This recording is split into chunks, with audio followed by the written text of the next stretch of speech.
5ஆம் வகுப்பு படித்து முடித்த தன் மகனை 6ஆம் வகுப்பு சேர்ப்பதற்காக என்ன செய்யலாம் என யோசித்துக் கொண்டிருந்தார் காது கேளாத குணசேகரன். கிராமத்தில் இருந்து உயர்நிலை பள்ளிக்கு சென்று வர அதிக தூரம் என்பதால் பக்கத்து டவுனில் இருக்கும் தன் அண்ணன் வீட்டில் தன்னுடைய மகனை சேர்க்க அவரிடம் சென்று அனுமதி கேட்டார்.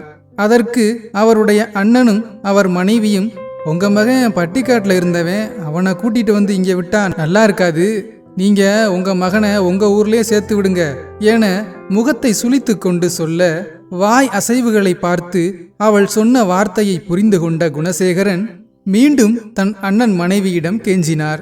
என்ன நீங்க சொன்னா கேட்க மாட்டீங்க, சரி அவனை இங்கேயே சேர்த்து விடுங்க, ரொம்ப சேட்டை பண்ணான்னா நான் கண்டிப்பா அடிப்பேன், அதோட மாசம் அரிசி பருப்பு மிளகான்னு கொண்டு வந்து கொடுத்துட்டு போங்க, உங்க மகன் சாப்பிடணும்ல, அதுக்கு தான் கேட்குறேன், என்ன நான் சொன்னது புரிஞ்சதா என்று குணசேகரனை பார்த்து அவருடைய அண்ணனின் மனைவி கேட்க தயங்கியபடியே என்று தலையாட்டினார். தன் அண்ணனின் மனைவி சம்மதித்ததும் குணசேகரன் அவர் மகனை அண்ணனின் வீட்டில் கொண்டு வந்து விட்டார். குணசேகரனின் மகனுக்கு பெரியப்பா பெரியம்மாவை பார்த்ததும் பயம் வர ஆரம்பித்தது. அவனை கொண்டு வந்து அவர்களிடமே விட்டதும் அவன் பயந்து கொண்டே தங்கினான். குணசேகரன் தன் மகனை விட்டு சென்ற நாளிலிருந்து அவனை கடைக்கு அனுப்புவது, தண்ணீர் எடுத்து வரச் சொல்லி அடிபம்புக்கு அனுப்புவது, வீட்டு வேலைகளை செய்ய சொல்வது என அவனை ஒரு வேலைக்காரனைப் போல் அடிமைத்தனமாக நடத்தினார்கள். அப்பாவித்தனமாக அவனுடைய பெரியம்மா சொன்ன அனைத்தையும் செய்து முடித்தான். தினமும் மார்க்கெட்டுக்கு சென்று காய் வாங்கி கொடுத்து விட்டுத்தான் அரைகுறையாக சாப்பிட்டும் சாப்பிடாமலும் பள்ளிக்கூடத்துக்கு பேக்கை தூக்கி கொண்டு ஓடுவான். மாலையில் பள்ளிக்கூடம் முடிந்து வந்ததும் அவனை வேலை வாங்க பெரியம்மா காத்திருப்பாள். அந்த தெருவில் உள்ள எல்லா சிறுவர்களும் விளையாடி கொண்டிருக்க இவன் மட்டும் விளையாட முடியவில்லை என அங்கு விளையாடி கொண்டிருக்கும் சிறுவர்களை பார்த்து கொண்டே வேலைகளை செய்வான். சில நாட்கள் கழித்து அவனை அடித்து துன்புறுத்த ஆரம்பித்தார்கள். எவ்வளவோ கொடுமைகளை அனுபவித்த சிறுவனுக்கு அவர்கள் அடித்து துன்புறுத்துவதை அவனால் தாங்க முடியவில்லை.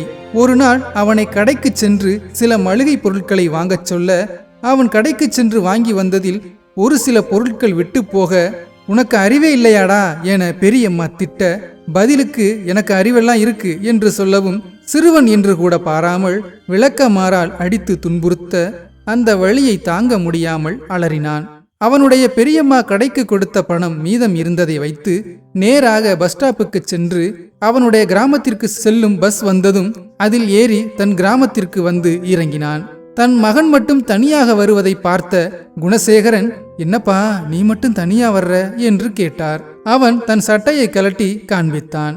அவன் உடம்பெங்கும் விளக்கமாறால் அடித்த தடங்கள் வீங்கி இருக்க அதை பார்த்த குணசேகரன் மிகவும் வருத்தப்பட்டார். இதை பற்றி தன் அண்ணனிடமும் அண்ணன் மனைவியிடமும் கேட்டால் வீணாக குடும்பத்திற்குள் சண்டைதான் வரும் என்று எதுவும் சொல்லாமல் தன் அண்ணன் வீட்டிற்கு வந்த குணசேகரன், என் மகனை எங்க ஊர்லயே படிக்க வச்சுக்கிறேன் என்று சொல்லி அவனுடைய புத்தக பையை எடுத்து வந்தார். பல நாட்களுக்கு பிறகு குணசேகரனின் மகன் நிம்மதியாக தன் அப்பா அம்மாவின் அருகில் தூங்கினான். அன்று இரவு தன் மகன் அருகிலேயே உட்கார்ந்து தூங்காமல் அவனுடைய உடம்பையே பார்த்து அழுது கொண்டிருந்தார் குணசேகரன். எவ்வளவு கஷ்டப்பட்டாவது நீங்கள் பெற்ற பிள்ளைகளை உங்கள் அருகிலேயே வைத்து பார்த்து கொள்ளுங்கள், இல்லை என்றால் நடக்கும் ஒவ்வொரு கஷ்ட நஷ்டத்திற்கும் நீங்கள்தான் பொறுப்பாக வேண்டும்.